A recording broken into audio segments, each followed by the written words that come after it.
So hello everyone, आज हम देखने जा रहे हैं जीएनएम के एलईक्यू क्वेश्चंस जो फाउंडेशन ऑफ नर्सिंग के जो इम्पोर्टेंट है। अभी मैं आप सबको बताना चाहूँगी कि ये जो क्वेश्चंस है ये ऑलमोस्ट 10 इयर्स के हैं जो आपको फॉलो करने हैं। अभी 10 इयर्स के मैं इसमें 10 क्वेश्चंस जो है अभी मैं कराने वाली हूँ। उसके बाद इसको 3 पार्ट्स में करने वाली हूँ। ये पहला पार्ट है जिसमें मैं आपको बताऊँगी कि इसमें 10 क्वेश्चंस जो भी इम्पोर्टेंट है वो इंक्लूडेड है। उसके बाद ये मैं 3 पार्ट्स में कंप्लीट कर लूँगी, ठीक है। तो चलिए हम शुरू करते हैं। उसमें सबसे पहला क्वेश्चन है, Mrs Vaishali 30 years old admitted in medical ward with high grade fever receiving drug therapy. अभी क्वेश्चन में पहले आपको क्वेश्चन समझना है। मिसेस वैशाली जो 30 year old फीमेल है, कहाँ पर एडमिटेड है, वार्ड में एडमिटेड है, जो हाई ग्रेड फीवर है, उनको फीवर है और वो भी हाई ग्रेड है और उन्होंने रिसीव क्या कर रहे हैं, ड्रग थेरेपी रिसीव कर रहे हैं। तो अब एक ऐसा पेशेंट जिसमें ड्रग थेरेपी रिसीव हो रही है और प्लस उनको हाई ग्रेड फीवर है, उसमें आपको एक क्वेश्चन आया, list the needs of Mrs Vaishali. उनके नीड्स क्या होंगे, मिसेस वैशाली के नीड्स क्या है। तो उनके हम ऑलमोस्ट 10 नीड्स लिख सकते हैं। पहला क्या है, पहले तो मिसेस वैशाली को रेस्ट और स्लीप की सख्त ज़रूरत है क्योंकि उनको फीवर है, और proper hydration by encouraging oral fluids और आईवी फ्लूइड्स। उन्हें आईवी फ्लूइड्स उनको इंकरेज करना है कि वो पानी सबसे ज़्यादा पिए, वाटर इनटेक उनका ज़्यादा हो, और ओरल फ्लूइड्स और आईवी फ्लूइड्स उनको इंकरेज करना है कि प्रॉपर हाइड्रेशन उनकी होना चाहिए। तो ओरल फ्लूइड्स की भी ज़रूरत है और आईवी फ्लूइड्स की भी ज़रूरत है उनको। प्लस उनका न्यूट्रिशियस डाइट, जो भी खाना वो खाएंगे जो डाइजेशन उनका प्रॉपर हो, और regular monitoring of temperature and vital science. उनका टेम्परेचर रेगुलर मॉनिटर करना है, उनका जो वाइटल साइंस है वो रेगुलर मॉनिटर करना है, और जो उनके जो मेडिसिन है, administration of medicine, prescribe medicine on time. जो भी डॉक्टर ने आपको मेडिसिन प्रिस्क्राइब किए हैं, जो भी आपके नोट्स में मेडिसिन दिए गए हैं, वो आपको प्रॉपरली प्रिस्क्राइब करना है, एडमिनिस्टर करना है, प्रिस्क्राइब मेडिसिन एडमिनिस्टर करना है। 6 पॉइंट क्या है, personal hygiene and mouth care. उनका जो हाइजीन है और माउथ केयर है वो प्रॉपर मेंटेन रहना, पर्सनल हाइजीन उनका मेंटेन रहना, उनकी जो भी नीड्स है और हाइजीनिक नीड्स है पूरे उनके मेंटेन रहना। Tepid spongin if temperature is very high. What is the meaning of tepid spongin. Tepid spongin क्या होता है, cold spongin. Tepid spongin means what, जो भी आप टेपिड स्पंजिंग जो हाई फीवर है उसको कम करता है। Psychological support and reassurance. अभी एज अ नर्स आपका ये सबसे इम्पॉर्टेंट काम है कि आप पेशेंट को साइकोलॉजिकल सपोर्ट दो। इमोशनल सपोर्ट बहुत ज़रूरी है।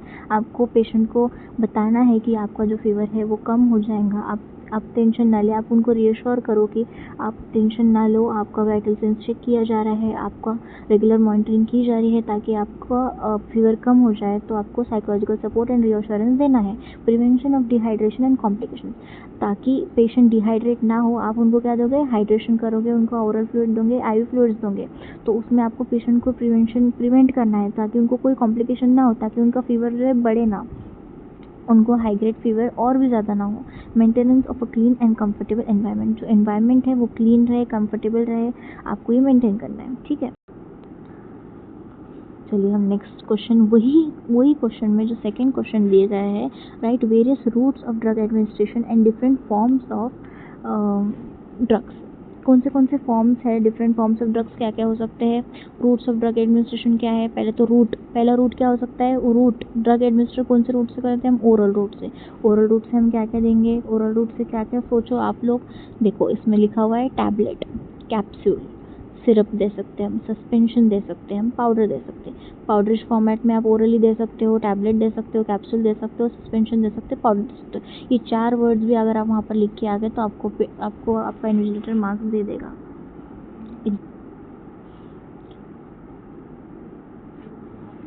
जो सेकंड रूट है वो है sublingual route. Sublingual route, tablet kept under the tongue, आपकी ज़बान के नीचे टैबलेट रखी जाती है, उसको बोलते हैं सबलिंगुअल रूट, ठीक है। Buccal route drug place between gum and cheek, जो आपके बकल कैविटी होती है ना फेस की, बकल कैविटी के गम और चीक के बीच में जो ड्रग रखी जाती है उनको बोलते हैं बकल रूट। फिर फोर्थ रूट है topical route. Topical route means what, cream, ointment, जो अपर बॉडी सरफेस है उसमें लगाए जाने वाले जो भी ड्रग्स, जो भी जेल्स रहते हैं, जो भी क्रीम्स रहते हैं, जो भी ऑइंटमेंट रहते हैं, जो आपके अपर बॉडी पे लगाए जा रहे हैं उसको क्या बोलते हैं, cream, ointment, lotion and gel. Fifth route है inhalation route. Inhalation route means what, जो आप इनहेल कर रहे हो। इनहेलेशन में क्या क्या आ सकता है आप लोग को, मीटर्ड डोज इन्हेलर एक ऐसा रूट है जो आप इन्हेल करते हो, जो भी मेडिकेशन ड्रग्स है जो आप इन्हेल करके आपकी बॉडी में डाल रहे हो। नेबुलाइज़र एक मशीन होती है जहाँ पर आपके जो भी लिक्विड फॉर्म में जो केमिकल्स ड्रग्स रहते हैं वो आप उसको वेपर फॉर्म में कर देते हो, मतलब भाप के फॉर्म में भाप बन जाती है। जो भी लिक्विड फॉर्म है, लिक्विड जो रहता है वो भाप बन जाती है, तो उसको बोलते हैं नेबुलाइज़र। ड्राई पाउडर इनहेलर, जो पाउडरिश फॉर्म जो रहता है उनको इनहेल करना पड़ता है। रेक्टल रूट मीन्स और रेक्टम वाला रूट, और उसमें रेक्टम में आप सपोजिटरी और एनेमा दे सकते हो। फिर है वजाइनल रूट में भी एडमिनिस्ट्रेशन होता है। फिर उसमें वजाइनल टैबलेट्स, क्रीम्स, पेसिरीज दे सकते हैं। वजाइनल टैबलेट, वजाइनल क्रीम्स आप वजाइना के रूट के थ्रू आप एडमिनिस्टर कर सकते हो। फिर आ गया पैरेंटल रूट। ये रूट है आपको बहुत ज़्यादा याद रखना है, उसको भूलना नहीं है। पैरेंटल रूट एक तो है इंट्राडर्मल, सेकेंड है सबक्यूटेनस, तीसरा है इंट्रामस्कुलर, फोर्थ है इंट्रावेनस, और द 9th रूट है ophthalmic route means eye drop ointment, और द 10th रूट है ऑटिक रूट, वो है ईयर ड्रॉप। तो इसका ना आप लोग को ना एग्ज़ाम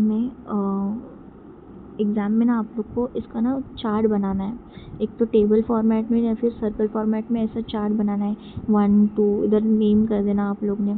एग्ज़ाम में ना ये जो चीज़ें रहती है ना, ये अगर आप लोग करोगे ना तो आपको मार्क्स ज़्यादा मिलेंगे। 1 2 3 4 ऐसा करके पहले आपको टेबल बना देना है, फिर आप उसको बताना है ये पैरेंटल रूट यहाँ पे लिख देना, इधर डाल देना इंट्रावेनस, इधर डाल देना सबक्यूटेनस, इधर डाल देना आईवी, इधर डाल देना आई इंट्राडर्मल।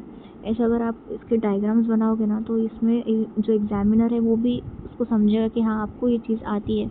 इधर अगर आप ऑप्थेल्मिक रूट डाल दो, यहाँ पर आप जो ऊपर का रूट था वजाइनल रूट डाल दिए आपने, इधर पैरेंटल रूट डाल दिए, इधर ओरल रूट डाल दिए, और उसको आप क्लासीफाई करोगे तो उतना आपको इन्विजिलेटर ज़्यादा मार्क्स देगा, ज़्यादा आपको उसमें अच्छे से करके आएगा। ठीक है, चलो हम आगे बढ़ते हैं। देखो एक और रूट है नेज़ल रूट। इसमें क्या है, नेज़ल ड्रॉप। जिसमें आप ऐसे ट्री डायग्राम्स वगैरह बनाओगे ना तो उसमें आपको अच्छा रहेगा।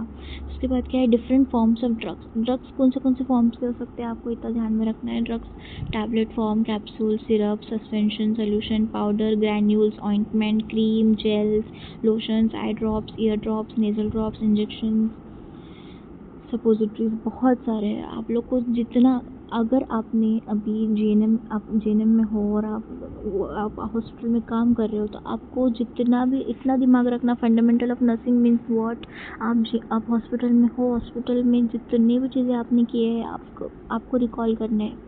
आपको दिमाग में लाना है कि मैंने अब तक हॉस्पिटल में क्या क्या ड्रग्स एडमिनिस्टर किए हैं। अपने ओरली ड्रग्स एडमिनिस्टर किया होगा, वजाइनली एडमिनिस्टर किया होगा, आईवी इंटरवेनसली किया होगा, इंटरडर्मल किया होगा, तो मैंने क्या क्या किया है, मैंने पेशेंट्स को क्या क्या बोला है, वो चीज़ें आपको याद रखनी है। जैसे पहले ऊपर के क्वेश्चन में हाई ग्रेड फीवर का पेशेंट आपके पास आएगा तो आप उसको क्या करोगे, वो था। ठीक है, चलो उसमें सी क्वेश्चन जो है, what are the general rules will you observe while giving oral medication. अब पहला रूल क्या है ओरल मेडिकेशन देने का, ओरल मेडिकेशन देने के जो रूल है ना, पहले तो आपने, ये सबसे ज़्यादा इम्पोर्टेंट क्वेश्चन है, राइट, ओके सॉरी। तो इसमें देखो 10 राइट्स है।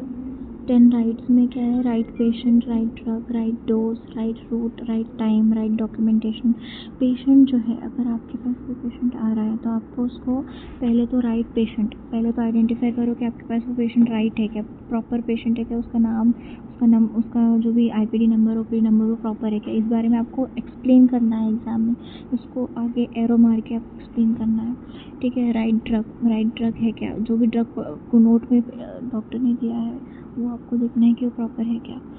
फिर आपको देखना है कि राइट डोज है क्या, राइट डोज कितना डोज है वो प्रॉपर है क्या, राइट रूट प्रॉपर रूट में आप दे रहे हो क्या, और राइट वक्त राइट टाइम पर दे रहे हो क्या, राइट डॉक्यूमेंटेशन, जो भी डॉक्यूमेंटेशन है वो राइट है क्या, प्रॉपर है क्या।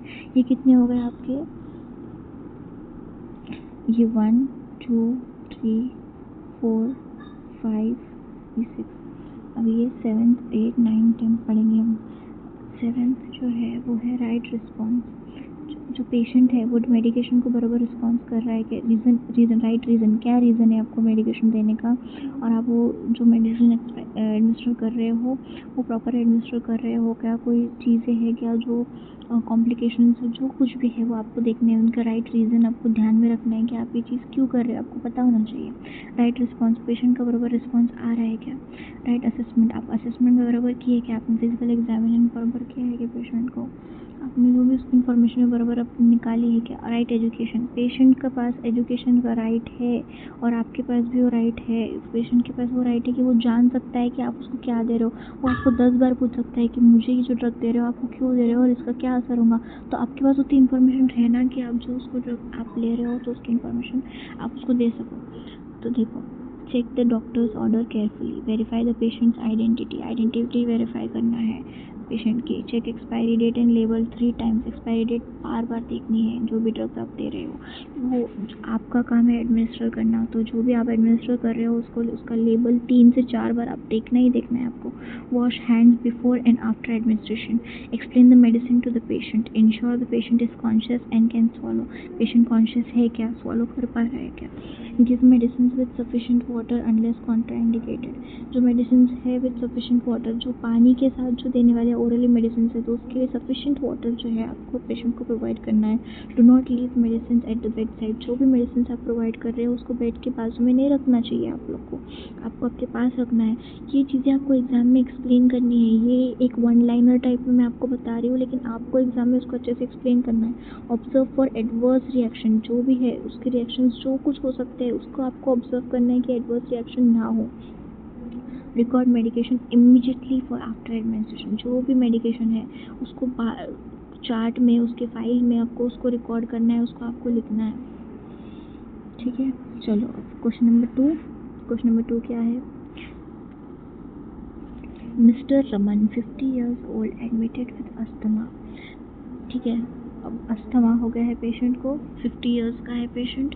उसका पहला क्वेश्चन क्या है अपने को, वो है define inhalation and write types of inhalation. ठीक है, तो इनहेलेशन क्या है, inhalation is the administration of a medication और therapeutic vapours through the respiratory tract into the lungs, produce local और सिस्टमिक इफेक्ट्स।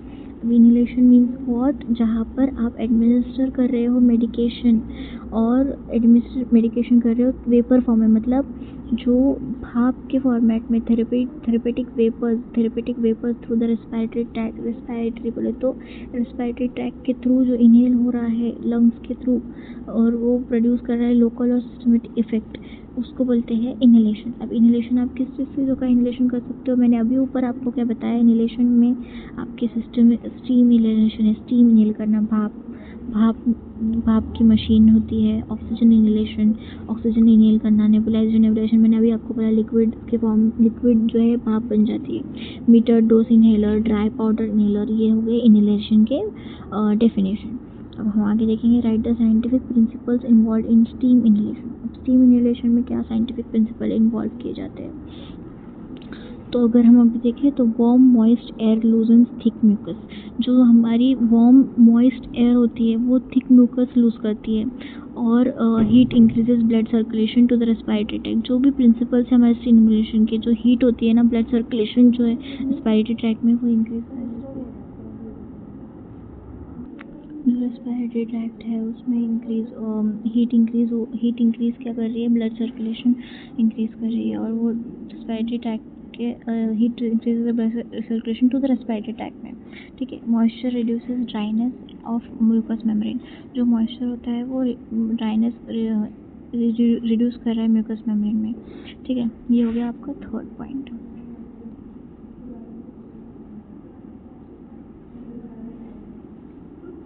अब हम देखेंगे फोर्थ पॉइंट में स्टीम हेल्प्स रिलीव ब्रोंकोस्पाज्म। जो स्टीम होती है, जो आपका ब्रोंक्यूल्स का जो स्पाज्म होता है वो उसको रिलीव कर रही है।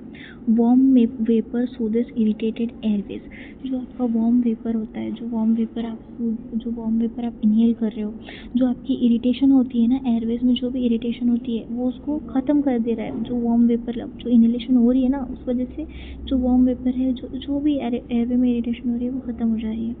सिक्स्थ है improved ciliary action help remove secretion. जो सिलियरी एक्शन है, सीलिया का जो एक्शन है वो सिक्रीशन जो है वो सिलियरी एक्शन जो है वो रिमूव कर दे रही है। जो सिक्रीशन हो रही है, जो बॉडी में सिक्रीशंस होती है वो रिमूव कर दे रही है। Ease breathing by reducing airway कंजन।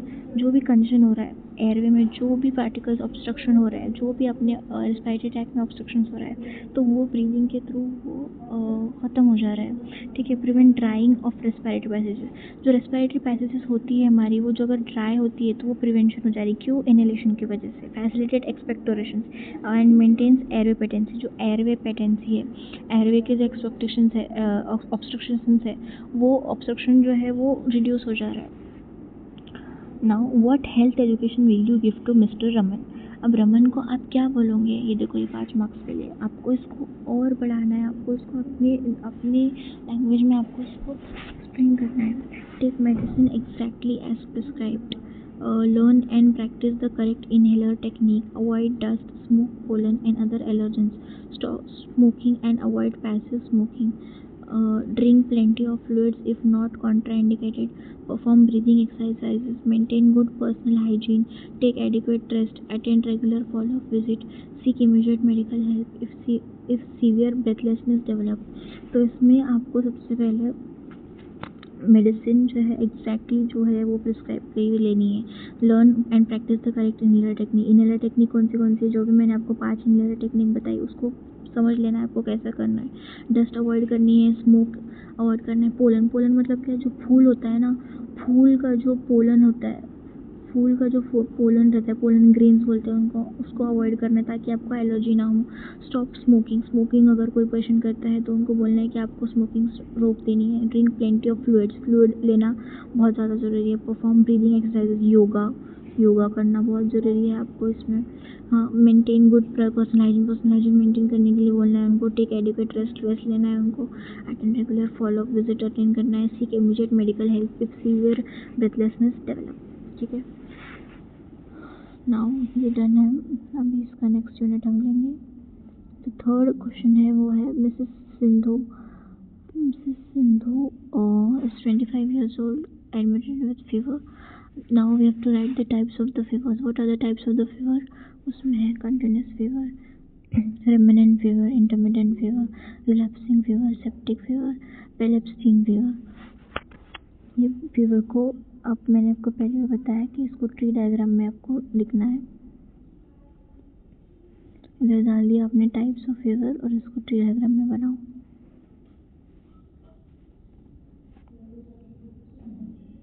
ठीक है। अभी नेक्स्ट है right the common sides of measuring body temperature. तो अब इसमें बॉडी टेम्परेचर के common sides oral, axillary, rectal, tympanic membrane, temporal artery. Tympanic membrane बोले तो year, temporal artery means forehead.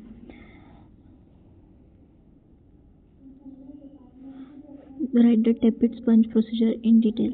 जो प्रोसीजर है टेपिड स्पंज का प्रोसीजर हमने पहले भी देखा हाई ग्रेड फीवर को कम करने के लिए। अभी टेपिड स्पंज प्रोसीजर का हम स्टेप्स देखेंगे। जैसे कि explain the procedure to the patient को प्रोसीजर एक्सप्लेन करो। Wash hands, collect articles, basin with lukewarm water 27 to 32 degree Celsius, sponge cloth and towel, mackintosh, thermometer, ये चीज़ें आपके पास होनी चाहिए। उसके बाद आपको पेशेंट को प्राइवेसी प्रोवाइड करनी है। पेशेंट को रिकॉर्ड बेसलाइन टेम्परेचर रिकॉर्ड करना है। Place a mackintosh under the patient के नीचे मैकिंटॉश प्रोवाइड करना है और उसके जो क्लोथ्स है वो रिमूव करने हैं और उनकी डिग्निटी मेंटेन करनी है, उनकी परमिशन लेनी है। फिर आपको ये चीज़ करनी है। Dip the sponge in lukewarm. जो भी स्पंज होता है उसको ल्यूक वार्म वाटर में स्क्वीज़ करना है। एक्सेस वाटर होगा तो उसको निकालना है। जो भी स्पंज होगा आपको आपके हाथ में लेके उसमें जितना भी एक्सेस वाटर है उसको निकाल देना है और फिर वो स्पंज को पेशेंट के फोरहेड, नेक, एक्सिलर और chest, abdomen, back, arm, legs, वहाँ पर आपको उसको रब करना है। Repeat until body temperature decreases. उसको बार बार रिपीट करना है जब तक उसका बॉडी टेम्परेचर डिक्रीज नहीं हो जाता। Dry the patient gently. Patient को जेंटली ड्राई करना है, उसको ड्रेस करना है पेशेंट को। उसके बाद record the patient temperature after 20 to 30 minutes and document the procedures patient response. जो भी उसका पेशेंट का टेम्परेचर है उसको रिकॉर्ड करना है और वो पेशेंट के टेम्परेचर को डॉक्यूमेंट करना है. Write the scientific principles of tepid sponge. तो tepid water promotes heat loss through conduction. जो टेपिड वाटर है वो हीट लॉस प्रोवाइड कर रहा है. क्यों? कंडक्शन की वजह से. Evaporation of water from skin removes body heat. Lukewarm water prevents shivering and shivering increases the heat production. Therefore, very cold water should not be used. Sponging reduces body temperature gradually. Frequent monitoring prevents hypothermia. जो भी lukewarm water होता है वो अगर इंसान शिवर कर रहा है, अगर इंसान थर थर काँप रहा है तो लूकवार्म वाटर की वजह से शिवरिंग नहीं होती है. और जो शिवरिंग जो अगर इंक्रीज़ हो रही है heat production, shivering increases heat production भी बढ़ जाता है. तो अगर हीट प्रोडक्शन बढ़ रहा है तो फिर ऑब्वियसली आपका टेम्परेचर बढ़ जाएगा. तो साइंटिफिक प्रिंसिपल्स क्या क्या टेपिड स्पंज के? स्पंजिंग रिड्यूस कर रही है. क्या स्पंजिंग क्या रिड्यूस कर रही है? ग्रेजुअली स्पंजिंग रिड्यूस कर रही है टेम्परेचर. और फ्रीक्वेंट मॉनिटरिंग की वजह से आपका हाइपोथर्मिया जो है वो प्रिवेंट हो रहा है. 20 से 30 मिनट में अगर आप वो पेशेंट को ऑब्जर्व करोगे, 20 से 30 मिनट में अगर आप वो पेशेंट के पास जाओगे तो आपको पता चलेगा ना कि उसका फीवर कम हो रहा है, बढ़ रहा है. तो इस वजह से हाइपोथर्मिया अगर ऐसा ना हो जाए कि पेशेंट का टेम्परेचर बहुत ही लो जाए और ऐसा भी ना हो कि पेशेंट का टेम्परेचर ज़्यादा बढ़ जाए. आपको पेशेंट का टेम्परेचर नॉर्मल सेल्सियस पर लेकर आना है. ठीक है. एक और पॉइंट जो अगर हम देखेंगे तो वो क्या है? Comfort measures reduce patient discomfort and adequate hydration. पेशेंट को हाइड्रेशन देना बहुत ज़रूरी है. ये अभी मैं 3 क्वेश्चन मैंने अभी प्रोवाइड कर दिए हैं. उसके बाद का जो पार्ट रहेगा वो 4th क्वेश्चन में आपको स्टार्ट कर दूँगी. इसके आगे जितने भी पार्ट्स आएंगे ये ध्यान में रखो कि आपको इसको आगे ये जो लाइंस है इसको आपको और अच्छे से एक्सप्लेन करना है. आपकी लैंग्वेज आप इसमें डाल सकते हो लेकिन ऐसा कि वो सही रहना चाहिए. जो आपकी लैंग्वेज है वो एकदम प्रॉपर होनी चाहिए. ठीक है. तो मैं अभी सेकेंड पार्ट कंटिन्यू करूँगी इसके बाद.